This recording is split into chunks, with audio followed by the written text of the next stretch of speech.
अक्सर हम किसी भी नॉर्मल हैंगआउट के बाद, कोई इवेंट के बाद, कोई भी ऐसे फंक्शन के बाद जिसमें बहुत डोपामाइन हमारा इन्वेस्ट हुआ होता है, उसके बाद जब हम घर आते हैं ना लौट के, तो हमको सडनली बहुत लोनली फील होता है।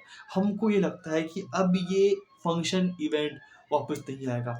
हमने कुछ मिस कर दिया, हमने कुछ खो दिया। एंड इसकी वजह से बहुत से लोग आज के टाइम पे अपने वर्क पे डेली फोकस नहीं कर पाते। वो डेली अपने टारगेट को हिट नहीं कर पाते। एंड बिलीव मी, मैं भी एक ऐसा इंसान रह चुका हूँ जो किसी भी नॉर्मल हैंगआउट के बाद जब घर लौटता है ना, तो बहुत डिप्रेस है। बट जब वो उस हैंगआउट में होता था ना, तो मोस्ट फनीएस्ट गाय था ग्रुप का। एंड नाउ मेरे घर पर आज एक बहुत बड़ा इवेंट था जहाँ पर क्या होता है, खाना बनता है, लोगों को बांटते हैं। ये एक ऐसा इवेंट हुआ करता था मेरे लिए जहाँ पर मैं बहुत खुश रहता था। एंड इस इवेंट के होने के बाद मुझे बहुत डिप्रेस फील होता था। एंड ये इवेंट हुआ, उसके बाद जैसे कुछ काम हो ना हो, मैं बस टीवी देख रहा हूँ, बैठा हूँ, कुछ भी नहीं कर रहा हूँ, बस लाइक फालतू टाइम वेस्ट कर रहा हूँ। एंड आज जब मेरे घर पे इवेंट हुआ, तो मैं उसके बाद भी पढ़ा, मैं उसके बाद भी वीडियो शूट कर रहा हूँ, स्क्रिप्टिंग कर रहा हूँ, सब वर्क कर रहा हूँ। तो ये बदलाव कैसा आया, एंड आप ये बदलाव कैसे ला सकते हैं कुछ ही मिनिमम स्टेप के अंदर। स्टेप नंबर फर्स्ट ये है कि देखो, होता क्या है कि किसी भी नॉर्मल इवेंट के बाद, फंक्शन के बाद, हैंग आउट के बाद हम क्या करते हैं कि उस मेमोरीज को वापस से जीने की कोशिश करते हैं, जो कि बुरी बात नहीं है। इन फ्यूचर तुम उन चीज़ों को करोगे, तुम खुश होगे। बट अभी तुम ट्राई करते हो, तुम ये सोचते हो कि यार मेमोरी जा चुकी है, मेमोरी वापस नहीं बनेगी। पर बट मैं क्या करता हूँ, मेमोरीज आती है, मैं आ देता हूँ, वो सोचता हूँ, खुश होता हूँ, ठीक है। अगर मुझे रोना आता है ना, मैं रो लेता हूँ।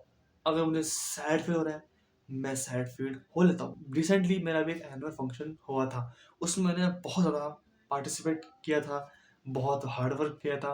एंड उस फंक्शन के होने के बाद मुझे बहुत सैड, डिप्रेस फील हुआ। बट कुछ दिनों बाद मैं अपना वापस ठीक हो गया, क्योंकि मैंने उस इमोशन को रोका नहीं, ना उस इमोशन को मैंने गेट लगाया नहीं, उस इमोशन को मैंने आने दिया। एंड वो इमोशन अपने आप ही डिसअपियर हो गया और मेरे वर्क के ज़्यादा इम्पैक्ट नहीं पड़ा। तो तुम्हें करना क्या है, मेमोरीज आ रही है, आने दो, शांति से बैठो, गहरी सांस लो एंड लॉजिकल सोचो कि अब क्या करना है। पॉइंट नंबर टू ये है, मोस्टली हम क्या करते हैं किसी भी बड़े इवेंट के बाद, हम ये नहीं सोचते कि इस बड़े इवेंट के बाद हमको क्या करना है। या फिर अगर एक छोटा इवेंट भी, अगर 5-6 घंटे का भी अगर मैं हैंग आउट करके आ रहा हूँ बाहर से, उसके बाद मुझे करना क्या है, नहीं सोचते हम लोग। मैंने आज सोच रखा था कि अगर इस इवेंट के बाद मेरे पास टाइम बचेगा तो मैं पढ़ाई करूंगा, कंटेंट शूट करूंगा। और मैंने पढ़ाई करी, मैंने कंटेंट शूट किया, बिकॉज मेरे पास एक डायरेक्शन थी। आपके पास क्या है, बेसिकली डायरेक्शन नहीं होती, बिकॉज आप इतना इन्वेस्ट होते हो ना उस इवेंट को लेके, उस इवेंट के डोपामिन को लेके, कि आप उसके फर्दर सोच नहीं पाते। आप उसके फर्दर कोई भी अपने वर्क को शेड्यूल कर देना है। एंड फिर देखना कि अगर आप में कंसिस्टेंसी है, सेल्फ कमिटमेंट है, तो आप उस वर्क को पूरा करोगे। एंड आपको फिर डायरेक्शन लेस या फिर लोनली फील नहीं होगा। Point number third, always be grateful.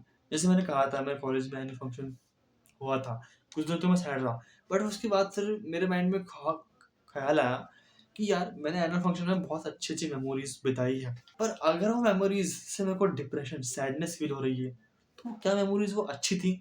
अगर वो अच्छी मेमोरीज होती या फिर है, तो उसकी वजह से मुझे डिप्रेशन और सैडनेस फील क्यों हो रही है? ये सोचो एक बार। एंड तुम्हारे माइंड में ऑटोमेटिकली वो सैडनेस, डिप्रेशन गायब हो जाएगी।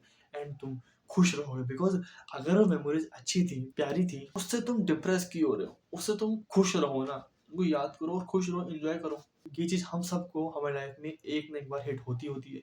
कोई भी बड़ा इवेंट हो गया, फंक्शन हो गया, कुछ भी हो गया, उसके बाद हमको अकेला फील होता ही होता है।